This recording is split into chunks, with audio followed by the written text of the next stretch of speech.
Good evening सगळ्यांना. काल ऑफिसमधनं घरी आल्यानंतर आम्हाला राशन भरायला जायचं होतं. मग पटकन आवरलं म्हणण्यापेक्षा फक्त पॅन्ट चेंज केली आणि राशन आणायला निघालो. राशन आणायला गेल्यानंतर तिकडे त्या राशनच्या दुकानात ही मांजर खूपच त्रास देत होती. सारखंच काहीतरी पाहिजे होतं. तिला म्याव म्याव म्याव म्याव करत होती माझ्या पायाजवळ येऊन. तिला खूप विचारलं मी, काय हवं तुला, काय हवं तिला. तर तेव्हा तिने चटकन अशी वरती उडी मारली आणि काकांजवळ जाऊन बसली. त्यांना विचारलं ती पाळीव आहे का, तर ते म्हटले नाही. मग तिला बिस्किट टाकलं, तिने बिस्किट खाल्लं आणि त्यानंतर आम्ही खूप वेळ राशनच्या रांगेत थांबलो. अर्ध्या तासाची रांग कंप्लीट झाल्यानंतर आम्हाला आमचं राशन भेटलं. थोडंसंच राशन आहे, कारण की आम्ही इथे दोघंच जण राहतो. सासू सासरे गावी असतात, त्यामुळे आमच्या दोघांना एवढं राशन पुरेसं असतं दर महिन्यासाठी. नंतर ही बॅग उचलून मी आणली आणि आदित्यने माझा व्हिडिओ कॅप्चर केला.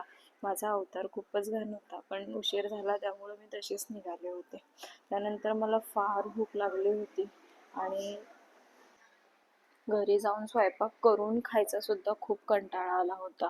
मग आदित्य म्हटला आपण जाता जाताच हॉटेलमध्ये काहीतरी खाऊन जाऊयात. आता तू कधी घरी जाणार, कधी स्वयंपाक करणार आणि कधी जेवणार. एकतर मी सकाळपासून काहीच खाल्लेलं नव्हतं, त्यामुळे मला खूपच प्रचंड भूक लागलेली होती.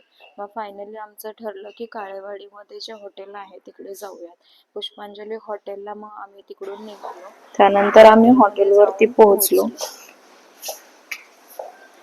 हॉटेल पुष्पांजलीला त्यांनी गाडी थांबवली होती.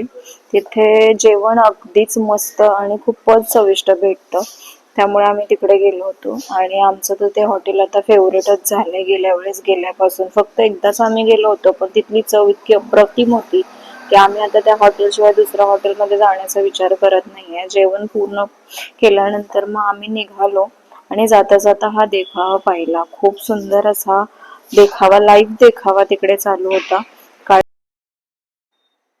तर आजच्यासाठी एवढंच होतं. Thanks for watching. बाय.